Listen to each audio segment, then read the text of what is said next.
Hello everyone, welcome back to star teacher team. मैं हूं रत्ना राजपूत। आप सभी ने अपना यूपीएसआई का स्कोर कार्ड तो देख ही लिया होगा।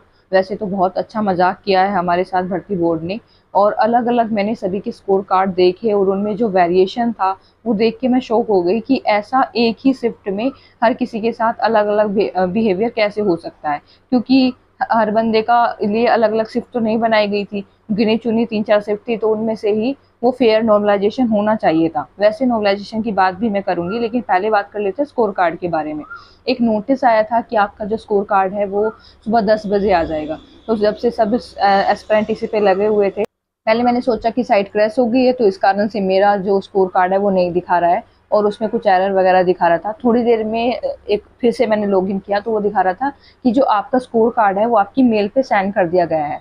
लिटरली मैं बताऊं कि मेल पे मैंने 5 से 6 घंटे तक लगातार हर 20 मिनट में चेक किया कहीं स्कोर कार्ड आ तो नहीं गया है। जितना वेट उन लोगों को है कि जिनका सिलेक्शन हो गया है अपने स्कोर कार्ड का, क्योंकि उन्हें ये डालना है कि हमारा इतना स्कोर था और हमारा इस तरीके से सिलेक्शन हुआ है। और जो उससे ज़्यादा जो वेट है उन लोगों का है कि हम रह कहाँ गए हैं, हमारा जो स्कोर है वो है कितना, और फाइनल में से कितनी मेरिट से हम रह गए हैं, कितने नंबर हमें ज़्यादा होने चाहिए थे जिससे हमारा सिलेक्शन हो जाता।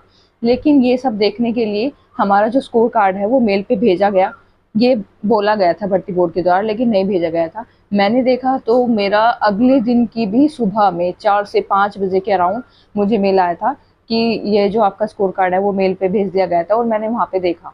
तो ऐसे ही सबने वेट किया। हालांकि इतना वेट करने के बाद जब स्कोर कार्ड देखा तो मुझे बहुत बुरा लगा कि पहले से अगर ये स्कोर कार्ड दे देते तो पता लग जाता कि इतना कम स्कोर है तो हम अपनी फिजिकल के लिए भी नहीं जाते। और ये स्कोर कार्ड जो इन्होंने अब रिलीज़ किया है, ये हमारी पहले भी मांग थी कि आप पहले ही रिलीज़ कर देते। जो रेलवे है, एसएससी है, वो सब अपना स्कोर कार्ड चाहे प्री स्टेज हो चाहे फाइनल स्टेज हो, उनका सबका जब एग्ज़ाम हो जाता है, आंसर किया जाता है, उसके कुछ दिन बाद ही जारी कर दिया जाता है, रिजल्ट के बाद ही। इन्होंने रिजल्ट के बाद भी जारी नहीं किया था, अब तो फाइनल के बाद ही इन्होंने ये चीज़ बताई है। तब तक बच्चे इतने टूट चुके होते हैं और इतनी सारी उम्मीदें बन चुकी होती हैं सारे एस्पिरेंट की कि हम अब तो हो ही जाएगा, अब इसमें पास हो गए हैं, इसमें पास हो गए हैं।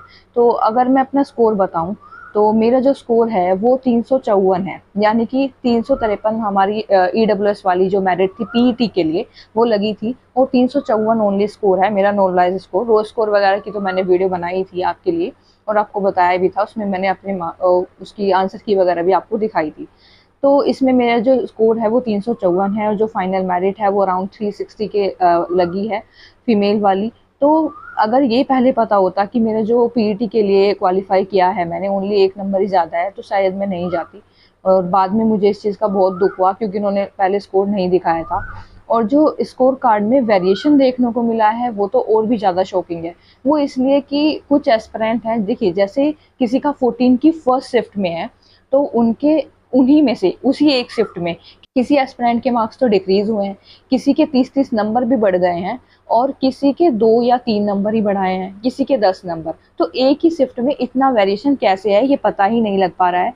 ना भर्ती बोर्ड इस चीज़ को क्लियर कर रहा है कि उन्होंने ये जो नॉर्मलाइजेशन किया है कौन सा फॉर्मूला ऐसा लगाया है कि एक एस्पिरेंट के साथ तो आप दूसरा बिहेव कर रहे हो, वहाँ भी भेदभाव कर दिया है एस्पिरेंट के साथ कि एक एस्पिरेंट है जिन्हें आपने मार्क्स दिए हैं इतने, और क्या वो फिर 30-30 लाख वाले हैं, ये पता ही नहीं लग रहा है। तो इसका मतलब यहाँ पे तो हमारी किस्मत पलट दी, और किस्मत क्या, ये किस्मत पलटी है हमारे भर्ती बोर्ड ने, और हमारे साथ बहुत भद्दा मजाक किया है। किसी एक शिफ्ट में अगर मेरी शिफ्ट में देखूँ तो उसमें भी किसी किसी के तो 8 नंबर इंक्रीज हुए हैं, किसी के 10 नंबर इंक्रीज हुए हैं, और किसी के डिक्रीज भी कर लिए हैं। और भाई काटे क्यों हैं तुमने मार्क्स, ठीक है, ये भी पता नहीं लग पा रहा है। और कोई ऐसा फॉर्मूला वगैरह भी ये नहीं बताते कि हाँ इस शिफ्ट में इस हिसाब से नॉर्मलाइजेशन किया है। नॉर्मलाइजेशन का जो फॉर्मूला वगैरह होता है वो अदर एग्जाम्स में आप देखते होंगे, जब नोटिफिकेशन आता है उसमें दे दिया जाता है कि इस हिसाब से नॉर्मलाइजेशन होगा। और जहाँ तक मैं मानती हूँ, मेरा मानना है, आप भी ये समझते होंगे कि जब शिफ्ट इजी हो या हार्ड हो उसके बेस पे ये नॉर्मलाइजेशन होता है, और सभी का एक जैसा होता है।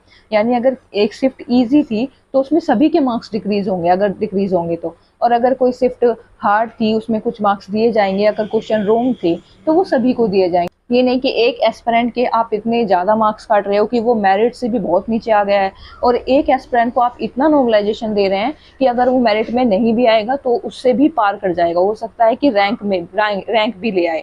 तो ये सब जो है वो डिस्क्रिमिनेशन लग रहा है ओनली, और इसका कोई बेस है नहीं है। ये भर्ती बोर्ड क्लियर करे कि उन्होंने कैसे इस चीज़ को किया है, ये समझ में ही नहीं आ रहा है। मेरे तो मार्क्स वैसे भी बढ़े हैं, आप 9 या 8-9 मार्क्स मेरे बढ़े हैं, लेकिन फिर भी मुझे उन एस्पिरेंट के लिए बहुत दुख हुआ कि जिनके जो मार्क्स हैं वो डिक्रीज कर लिए गए, यानी वो रो स्कोर जो था उनका वो मेरिट में आ जाते हैं रो स्कोर से, लेकिन उनके जो मार्क्स हैं वो डिक्रीज कर लिए गए, काट लिए गए हैं, तो वो फिर मेरिट से आउट हो गए हैं। और उनके लिए कितना इस चीज़ को झेलना कितना मुश्किल होगा कि हमने मतलब मेहनत तो की है, फिर हमें खींच लिया गया है। ऐसा नहीं लग रहा है आपको कि मेरिट में आने से पहले ही आपको खींच लिया गया है? और ये चीज़ बहुत दुख देती है। और यहाँ बोलते हैं किस्मत। मैंने पहले भी आपको वीडियोस में यही कहा है कि आप हिम्मत मत हारना, आपकी मेहनत में कोई कमी नहीं थी, ये किस्मत की बात है, किस्मत के ऊपर है, कह सकते हैं इसे अपना लक था। लेकिन अब आप आगे की तैयारी कंटिन्यू रखना, मैं यही कहूँगी। यूपी पुलिस का भी रिजल्ट आने वाला है, तो हो सकता है कि उसमें आपका बेहतर परफॉर्मेंस हो, उसमें आपका बेहतर रिजल्ट आए, और मैं तो आपके लिए यही विश करूँगी कि आगे जो है आपके सभी एग्ज़ाम्स क्लियर हों। लेकिन एक और एडवाइस जो मैं देना चाहूँगी कि जो आप ये यूपी वाले एग्ज़ाम देते हैं पुलिस के या कोई भी, तो एक एग्ज़ाम पे डिपेंड मत रहना, साइड वाइज अदर एग्ज़ाम्स की भी तैयारी करते रहना, ताकि कहीं ना कहीं तो होगा, बस हमें लगे रहना है। तो आप अपनी मेहनत जारी रखिएगा, मैं भी कर रही हूँ, फिर से कोशिश कर रही हूँ। हालांकि थोड़ा नर्वस थी, थोड़ा सैड थी, अपना स्कोर वगैरह भी देखा, और उससे पहले जब रिजल्ट आया था तब से अपने आप को शांत करने में थोड़ा टाइम लगा, लेकिन फिर भी उठने की कोशिश कर रही हूँ। आप भी ऐसे दोबारा उठिए और फिर मेहनत करिए, तो फिर हमारा भी नाम होगा ऐसी किसी बेहतरीन लिस्ट में। फिर मिलेंगे ऐसी किसी खास वीडियो में। अगर आपको ये वीडियो पसंद आई है तो प्लीज़ इस वीडियो को लाइक करना, शेयर करना, और इस चैनल को सब्सक्राइब कर लीजिए, क्योंकि आगे की जो एग्जाम्स की आप तैयारी करेंगे उनके लिए मैं गाइडेंस वीडियो इस चैनल पर ले आऊँगी। और नोटिफिकेशन के लिए बेल आइकन को प्रेस कर लेना, ताकि जो भी वीडियो आती है तो सबसे पहले नोटिफिकेशन आपके पास आ जाएगा। फिर मिलेंगे ऐसी किसी खास वीडियो में, तब तक के लिए जय हिंद, वंदे मातरम, achieve your dream with star teacher.